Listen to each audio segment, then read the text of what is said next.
बिस्मिल्लाहिर्रहमानिर्रहीम। अस्सलाम वालेकुम रहमतुल्लाहि व बरकातुहू। नाज़रीन, यूनुस एमरे जिनकी पैदाइश 1320 ईस्वी और वफ़ात 1238 ईस्वी बताई जाती है, आप 13वीं सदी ईस्वी अनातोलिया, जिसे आज तुर्की कहा जाता है, यहाँ रहायश पजीर रहे।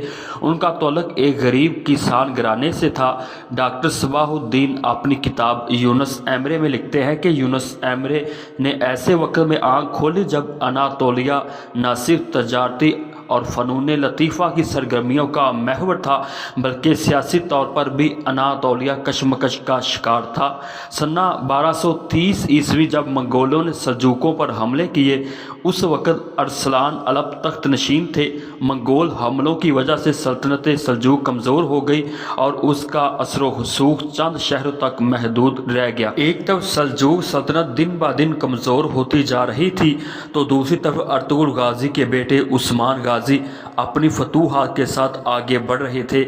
सल्जूक दौर में उलमा और सूफिया को बड़ा मुकाम हासिल था, बल्कि ये सियासी ओहदों पर भी फायज थे। इनमें इब्न अल अरबी, मौलाना जलालुद्दीन रूमी रहमतुल्लाह अलैह और यूनुस एमरे जैसे लोग भी शामिल थे। 1071 ईस्वी को जब सल्जूक रियासत कायम हुई तो कौनिया को इसका दारुल हुकूमत बनाया गया और इस दौर में इस्लामी तहजीब और सकाफत को फ़रोग़ देने पर ख़ास तवज्जो दी गई। यही वो दौर था जब इस इलाके में मौलाना रूमी रहमतुल्लाह अलैह, इब्न अरबी और यूनुस एमरे जैसी शख्सियात सामने आई। तो नाज़रीन, यूनुस एमरे तुर्क ज़ुबान के मशहूर सूफ़ी शायर थे।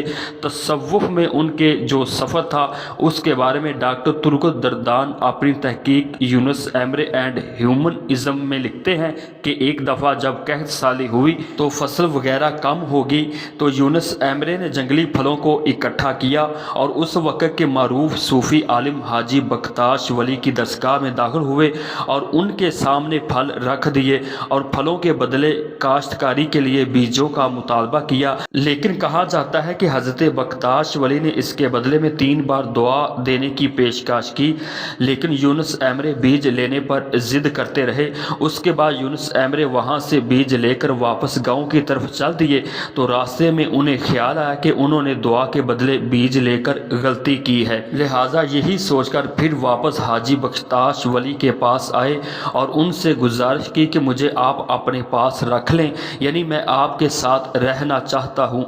लेकिन हाजी बख्ताश वली रहमतुल्लाह अलैह ने उन्हें एक आलम दीन तप्तूक एमरे की तरफ भेज दिया, जहाँ यूनुस एमरे ने 40 साल शागिर्दी के तौर पर गुजारे। तप्तूक एमरे का तलब भी इसी सूफ़ी सिलसिले से था। यूनुस एमरे वो पहले शायर थे जिन्होंने अपनी शायरी में सिर्फ तुर्क ज़ुबान का इस्तेमाल किया।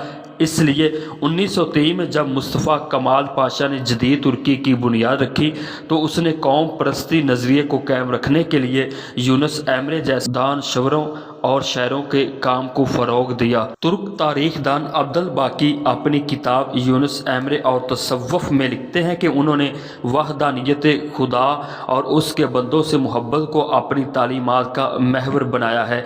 उनके मुताबिक यूनुस एमरे ने अपनी शायरी में ईमान के 3 दर्जे बयान किए हैं। पहला ईमान यानी खुदा पर यकीन, दूसरा इस्लाम यानी इस्लामी असूलों की पाबंदी करना, और तीसरा दर्जा एहसान यानी मखलूक के खुदा से एहसान करना और उनसे हुस्न सलूक करना है।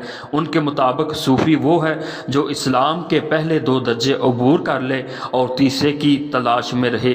तो नाज़रीन, अक़वाम मुत्तहिदा के इदारा बराए तालीम व साइंस और सकाफ़त ने यूनुस एमरे के इंसान दोस्त पैगाम को सराहते हुए उनकी 750वीं सालगिरह के मौके पर 1991 को यूनुस एमरे का साल करार दिया था।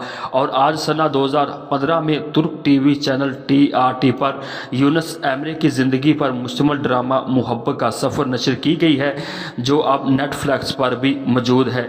तो नाज़रीन, यूनुस एमरे की ज़िंदगी के बारे में बहुत सी मुसद्दका मालूमात तारीख़ के उराक़ में गुम होकर रह गई हैं, लेकिन उनके ज़िंदगी के बहुत से किस्से आज भी तुर्क लोक दास्तानों का अहम हिस्सा हैं, जिन्हें तुर्किया में बड़े शौक़ से सुना और गाया